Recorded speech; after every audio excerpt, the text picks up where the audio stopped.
Hey everybody, how we doing? It's me, it's Alan Schuster Professor. They changed my whole profile about how I do my video recordings. It like totally shocked me. And like opened this up. I was like, whoa, what's going on here? All right, track for the week. Here we go. We're gonna jump into it. This one is gonna be like off the hook. All right.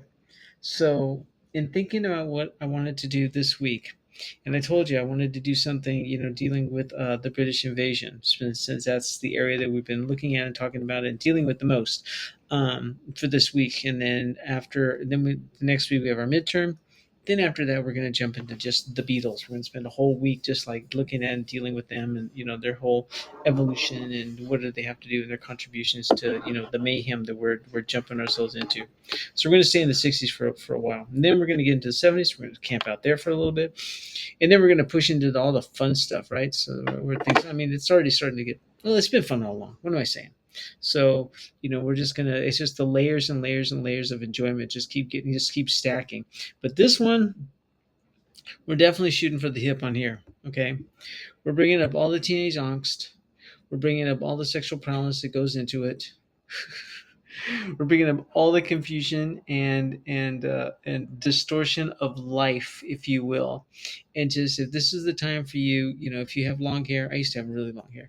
If you have long hair, this is the time for you to take it down, get on the dance floor, and just let it all hang out. And if you're not that kind of person, you're just kind of like the headbanger. This is the time for you to really start getting your neck in shape, because this is going to break the ice for all of us. Okay. So we're going to be dealing with, and I went.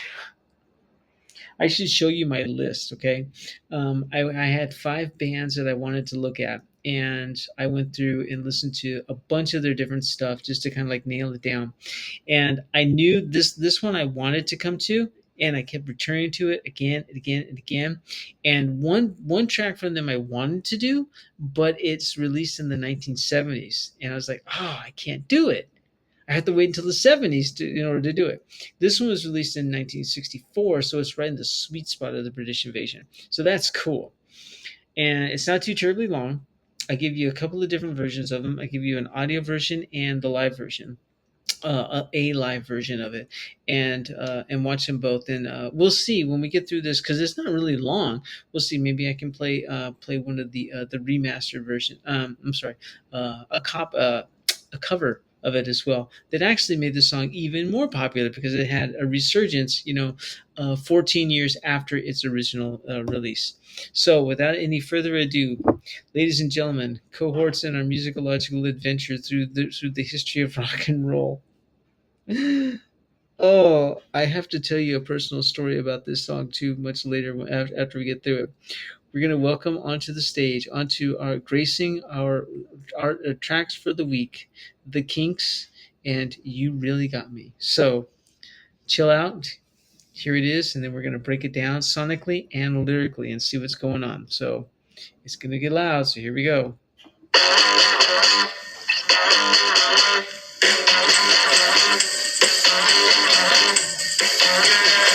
You really got me going. You got me so I don't know what I'm doing.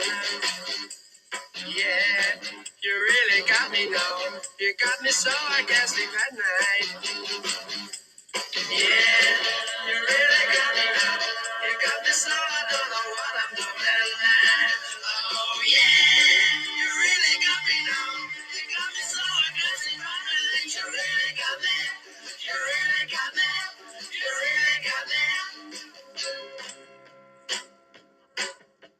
See, don't ever set me free. I always wanna be by your side. Girl, you really got me now. You got me so I can't sleep at night. Yeah, you really got me now. You got me so I don't know what I'm doing. Oh yeah, you really got me now. You got me so I can't sleep at night. You really got me. You really got me. You really got me.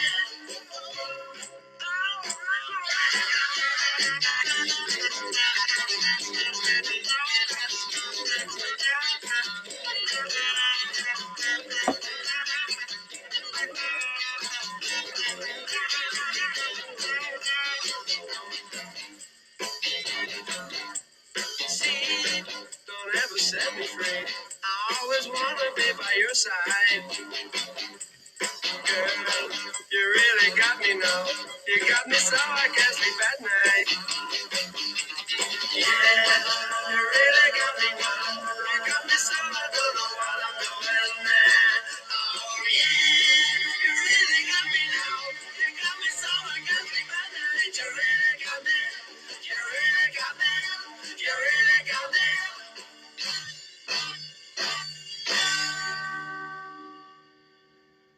Okay, so that's the whole song. Hold on, gotta scroll it back. Yeah. Okay, hold on a second, guys. So that's the whole track, right? 2 minutes and 14 seconds. So it's not too terribly long, and as you can tell, it's all based around this riff. Okay, now check it out. The history of the song. It actually started, and I couldn't believe this when I was doing the research on it. It like this totally stumped me. They wanted it to originally be a jazz song. I was like, what? That doesn't make any sense at all. And it's because Ray Davies was really into jazz at this time, and that makes perfect sense because jazz was really prominent on the American scene, specifically coming out of the 50s, the big band era, and then coming into and starting to really explore itself, in the 60s, really big, and it's later in the 70s we start getting experimental jazz and those kind of things that come up and whatnot. Miles Davis starts coming onto the scene. Herbie Hancock, starts coming up. These kinds of players and whatnot. And Wayne Shorter, early Wayne Shorter. Charles Mingus, the great Charles Mingus, is coming up, and but he was really into Jerry Mulligan, who played baritone saxophone. And the baritone saxophone, if any of you are not familiar with it, it's a huge instrument. Obviously, by the name, it's a baritone, so it's a really low sound. And so it excuse me, so it has this really prominent, deep, earthy sound already embedded inside of it. But because it's huge and the piping is so big, the tubes are so long, it actually has an incredible range. I mean, it can go really high, and but it has a bottom to it. Obviously, that's the only limitation is its lowest note, either a B flat or an A, depending. Well, now it's an A because they have the trigger on the instrument. But anyways, but he was really inspired by that. And Jerry Mulligan has this very sweet, lovely, luscious, baritone sound that's extremely seductive, and it's really prominent, during this point in time. I mean, Dave Brubeck is on the play. Bands like this. Cole Porter is still, kicking around. These kind of things. But Jerry Mulligan and his group, and Chet Baker, is coming on. So there's a lot of exploration that's going on inside the world of jazz. So Ray Davies was really into it, and he wanted to do that. And as he started penning the song, and he said this is only his fifth song that he ever wrote. Now that's really saying something. It's like you're coming up. It's like your first three or four, like, yeah, okay, that's fine. And then you're like, this could be good. I don't know. We'll see. And then from there on it goes on. And then he writes a Lola. That's the one I wanted to do, but I have to wait. I have to wait and do that. So if you find it again, don't be surprised. Excuse me. But in any case, so he writes this song, and he has that sound in his head, but he also has this really deep, earthy sound. So what he was conceptualizing was what he thought was going to become a rhythm and blues song. And the producers at the time, they changed up the sound. They wanted it to be something really different. They wanted it to have a much more open, broad, nature sound with that Ray Davies said was not characteristic of the band. And he wanted something that was very well, I keep going back to the term earthy, but he wanted something that he says was raw and just really deep, and had that kind of that power, that kind of kick to it. And that's what he was looking for inside of it. And what's interesting is that then when you listen to the song, because I'm sure most, if not all of you, have already heard this somewhere along life's travels. If you're not, welcome to the family. But this song, it has that already built into it. Now, characteristically, this blows everything that we've listened to out of the water already. It already just jumps way ahead of what we've done.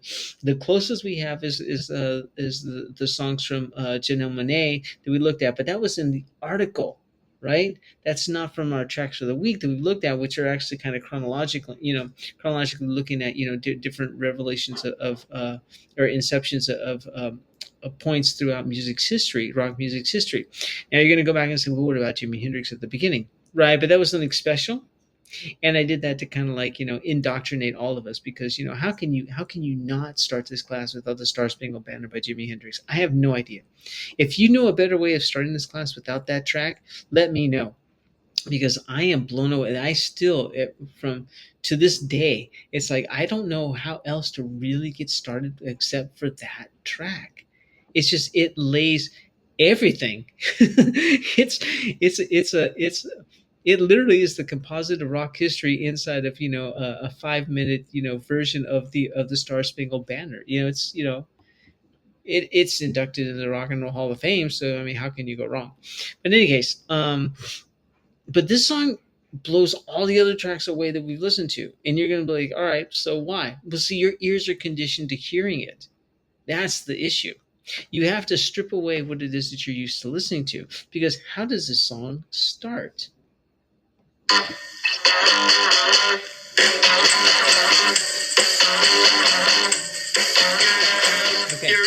right there. What's the whole beginning of this?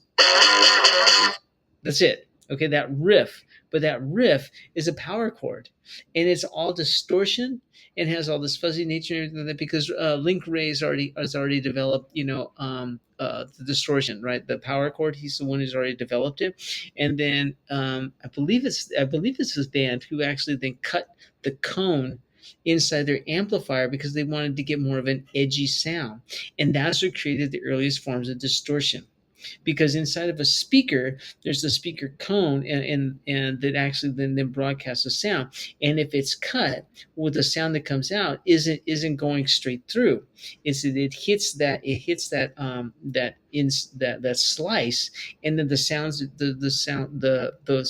sound waves are dissipated, so they go in different ways. So the arc and the dip of the sound waves are actually then distorted. They're jaggy, and that's what we hear as distortion, right? Because and now, I mean, you can go down to like Guitar Center and just like, no, I'm not plugging any group, I'm not plugging any business or anything like that, but let's just say you can go down to your local music store. Much better. You can go down to your local music store and you can pick up, a pedal that automatically does distortion for you, and it'll have all these things that are already built into it, because now it's codified. Right now that with synthetic, with audio synthesis, we're able to actually track and to scope what it is that makes those distortion sounds, and then you can save it, and you can program it into what is the distortion pedals, or distortion board, or all these different manipulations that guitarists and or any other instrument can use. But originally they didn't have that, so they had to kind of make up with what they got. So they took an amplifier, took a little razor blade, cut the cone just a little bit, just enough for it to like make that distorted sound, and then boom, here you go. Added to the power chord from Lee Gray, who by the way has native blood inside of him. Props to the boy. And then you have the evolution of this. So that opening is a lot more classic than when we take it for granted.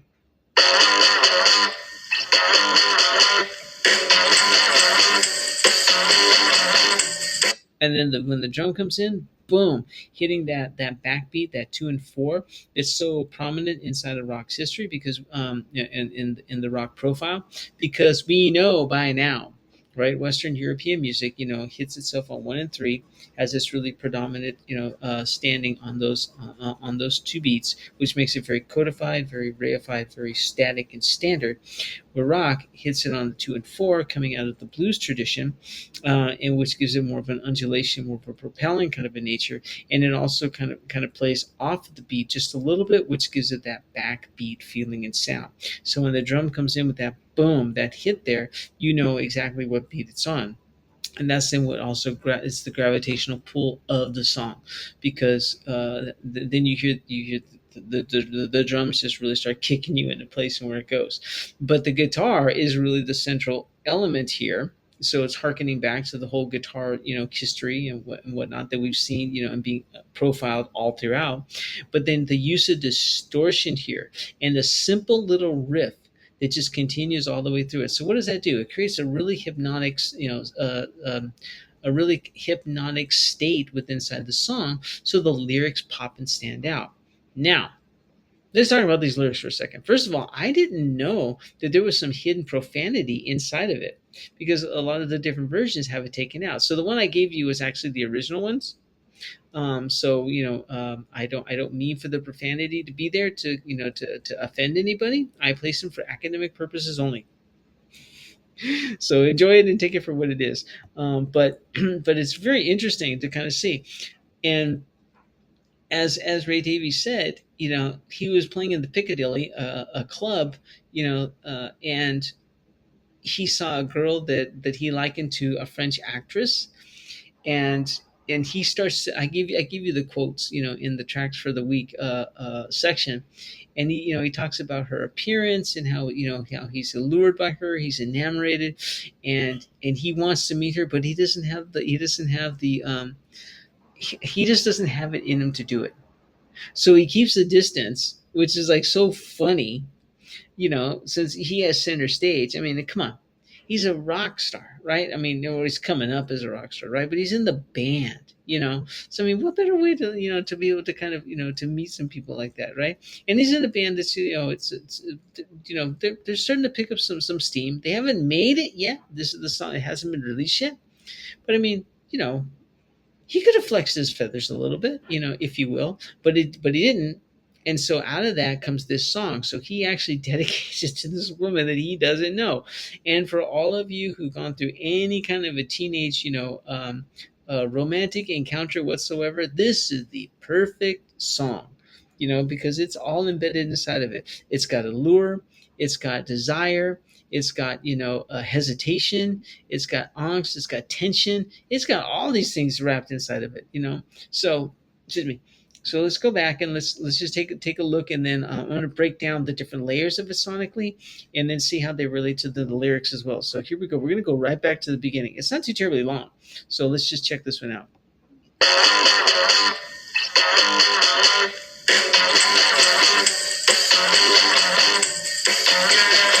You really got me going. You got me so I don't know what I'm doing.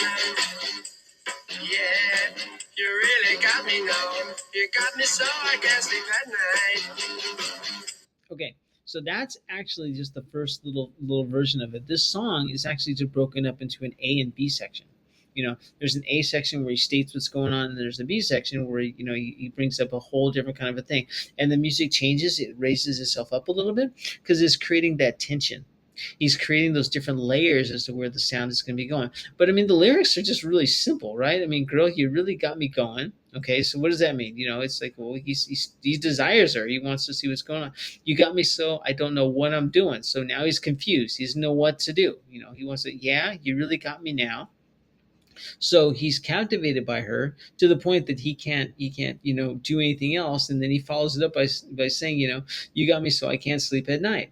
And so he's just defining very very clearly, I'm so caught up in in your presence, whether you're here or not. I mean, she could be a fantastical, a fantasy woman that he doesn't know what else to do. And then the next section, let's listen to it, and then we'll break this one down too. You really got me now. You got me so I don't know what I'm doing. Oh yeah, you really got me now. You got me so I can't sleep at night. You really got me. You really got me. You really got me. Okay, so listen to the first part going into that second half. That's going to be real important. You got me so I can't sleep at night. Now let's go into the next one. Yeah, you really got me now. You got me so I don't know what I'm doing. Oh yeah, you really got me now. You got me so I can't sleep at night. You really got me.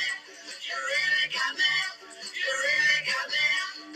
Okay, So he does something here with the lyrics that are actually really interesting, and hopefully you actually caught it. When he goes from one section to the next section, because there's a change, the music heightens, and then again it heightens one more time right before it repeats because there's really no chorus other than you really got me, which he repeats three times each point, right? He's really driving it. You really got me. You really got me. Look, you really got me. So it's just and he doesn't make any advances to the woman. I just find that really funny. I don't know, you know. It's not that when I was a performing musician, I could shake my own tail feather. I mean, that was not the case at all. So I understand, but at the same point, it's kind of hilarious, how the song really came about. But in the second time, he says, "Oh yeah." Listen to it because that's an interesting little thing that he does. You got me now. You got me so I can't sleep at night. Here's the next section. Yeah, you really got me now. You got me so I don't know what I'm Listen to doing. this. Oh yeah, you really, That. Okay? The way that he expresses that. you really got me now. You got me so I don't know what I'm doing.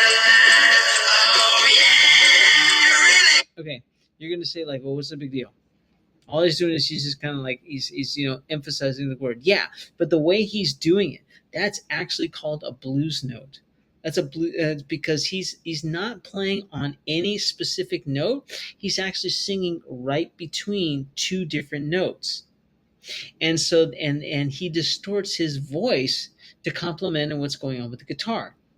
And so that drawing attention to that second, oh yeah, and that really kind of it's right there. He's giving much more weight to the fact that, like, look, I don't know who you are, but you really have captivated what's going on with me. So the way that he does it, he's just really stressing it.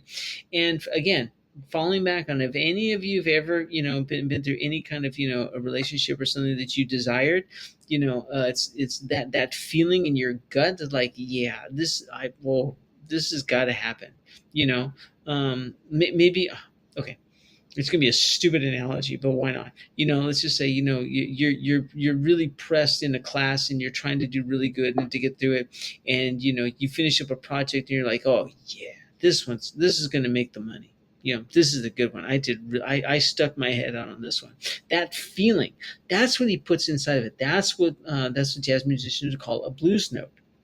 It's a note that doesn't fit between any two exact notes. It fits right in between. And in a chromatic scale on a Western instrument, you don't have that. So you have to kind of play with it. You have to blur it. You have to make it happen. But in rock and in instruments that have strings that have they have frets, but you can slide in between the different notes, you're able to get inside those little crux and nuances. And with the voice, since you're not limited to a specific chromatic scale, although you can sing the different notes of it, you can slide in between all those areas. So him playing in that fuzzy area in between, the ambivalent space in between the notes, draws the attention, that earthy, guttural, raw attention that he's looking for in through the lyrics. And he does it, and each time it comes up, and the music heightens, it raises up because it's an A B. It's like a B1, or I mean, you could call it a C, but it's really like a second half of the B because it's going into the what would be the chorus. He heightens that element. And so as the music tension gets higher and higher, it creates that pull that really drives us in. It's interesting. The music ascends, but it pulls us down. It's going in two different directions simultaneously.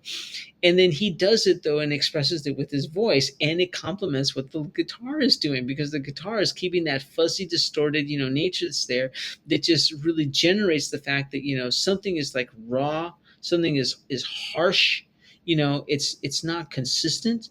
And you can imagine coming out of the 1950s, anybody who's listening to and used to hearing like Perry Como, or or any of the other accolades, that came from the sanitized, Americana. Them hearing that open riff, I mean, that's like a forget it. And this is controversial. when it came into the British invasion, because this didn't like anything that came over from the Brits at this point. So let's continue with it, because and just finish it up, and then before we get out of here too much longer, I definitely want to play the Van Halen version if I can find it. So I don't know what I'm doing. Rise of the Oh King. yeah, you really got me now. You got me so I can't sleep at night. You really got me. You really got me. You really got me. See, don't ever set me free. I always wanna be by your side. Girl, you really got me now. You got me so I can't sleep at night. Okay, so an interesting thing happens in this section, right? It automatically drops back down, which we would expect. So it goes back down the space level. It's like, whew, okay, tension's over. Let's start over again, right? But there's a keyboard that comes in, and the keyboard was not there before, and it comes in with that hammering. And so what is that doing? That staccato, really kind of sharp pointed sound of the keyboard. Listen to it again, when you have a chance, and draw attention to it. It's like hammering in. It's like that persistent little point. There's like, come on, come on, come on, come on, come on. It's a driving the theme of the song forward, but it's playing on what would you say, the protagonist, the person of the song. What he's doing is it's really pushing him forward, as well as just complementing the sound. So all these different layers that are happening are going simultaneously to help make the song really kind of advance and move itself forward. Not that the lyrics or anything, really kind of, to draw attention to. It's just all he's saying is, see, don't ever set me free. I always want to be by your side. He's so captivated by her. He's like, imprison me to you, shackle me to your leg, please, girl, you really got me now. You got me so I can't sleep at night. He just goes back and repeats that because obviously, he's so, robust for the woman, for this girl, that, that's the closest thing that he can come to, is to say, look, night and day, I can't keep my eyes and my ears off of you. So it's interesting. I'm going to play a little bit more because I want you to hear the guitar solo, and then I'm going to try to jump into the Van Halen version. So Yeah, you really got me now. You got me so I don't know what I'm doing. Oh yeah, you really got me now. You got me so I can't sleep at night. You really got me. You really got me. You really got me.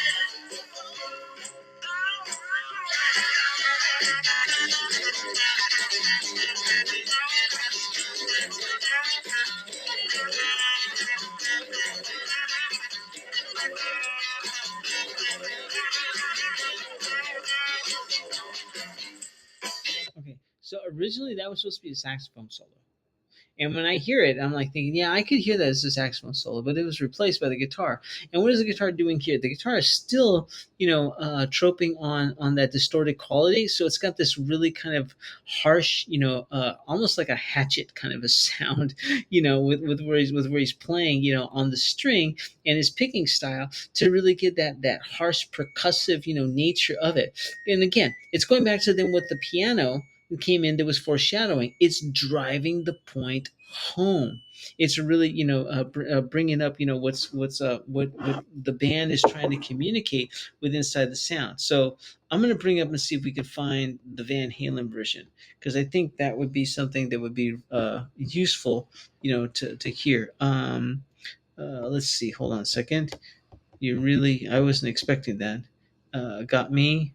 Oh, there we go. By Van Halen, and this is off of their this is off of their debut album, their self-titled Van Halen. I knew there's going to be commercials, so I'm glad I put the volume down. So it came out in 1978, by the way, if any of you are keeping track of it. I had to let this thing play for a long time. I'm sorry about that. So at least you're aware of where we are. No, no, no.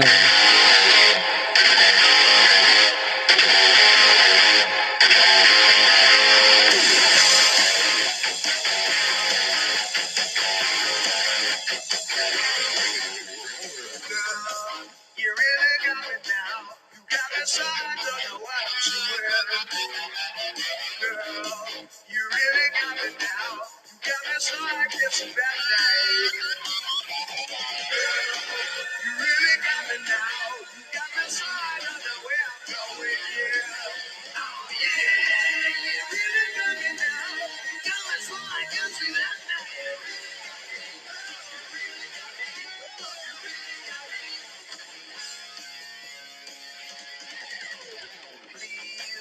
Don't ever let me be. I only wanna be by your side. Please, don't ever let me be. I only wanna be by your side.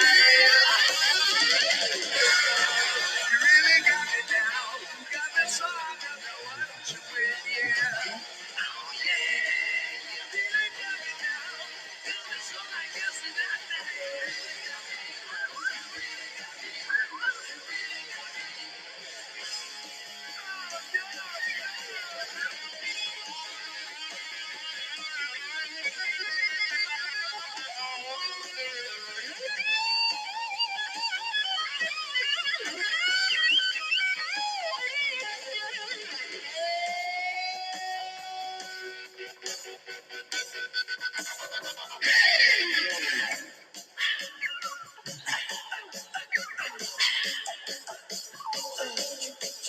girl, you really got me now. You got me so I don't know what I'm doing.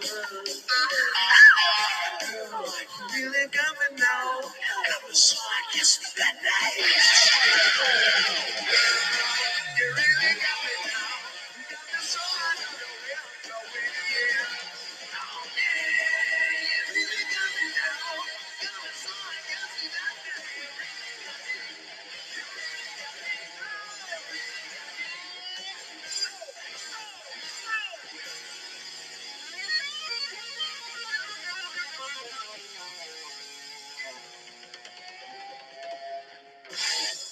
Okay.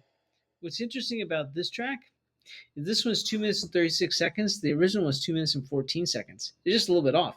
And you can tell they really play close to, play the cards close to the vest, with the interpretation of it. They don't deviate too much, except for that one section where David Lee Roth gets really earthy, with the sounds and everything clears out. The space is like, taken away. That's almost like that whisper. It's almost as if because it's 14 years advanced, it's like he finally, got up the gall to go and talk with the girl. It's like, whispering to her, it's like, look, all this time, you really got. So it's like it has that personal, introversion with it. What's so nice about this, I have to do like a compare and contrast to this, at some point. If anybody's interested, let me know. That might be fun to do. But with this one is that the guitar really plays as a secondary vocal line, complementing on what the lyrics are, because the lyrics are just really kind of basic, as we've seen and noted. So Eddie Van Halen's the late Eddie Van Halen, it's his his ability and what he's doing with the guitar, also playing off of all of that blues nuance and all those, and the distorted quality of the song. Really kind of, he's playing with it, and then his lines and his interjections just work as a secondary vocal line to what's going on, without ever, having to really lose, the tenor, the nature of the track whatsoever. So that's what's so awesome about this version of it, and the fact that it was released 14 years later. They really stayed close to it, in their version of it. And I don't give it to you, so you're gonna have to go look it up. Maybe I'll give it to you if you want to. I'll see. But it's an awesome track, and I know I forgot to tell you my personal history about this song, and I have another story to tell you if you ever wanted to hear it, about this very first album from Van Halen, and that track in specifically. So there's our track for the week. Listen to the Kinks. You really got me. We broke it down, musically. We broke it down lyrically.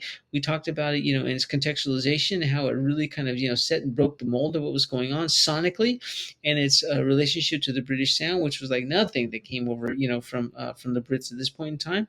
And it's just an awesome track. So thank you very much. Talk to you soon.